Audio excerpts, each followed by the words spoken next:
Milling of the secondary parts. Remove the material blank together with the blank holder. Simple and useful checking of the friction.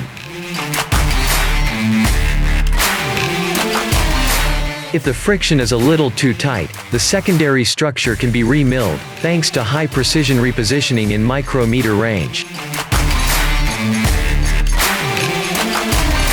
This process can be repeated until the friction fits perfectly.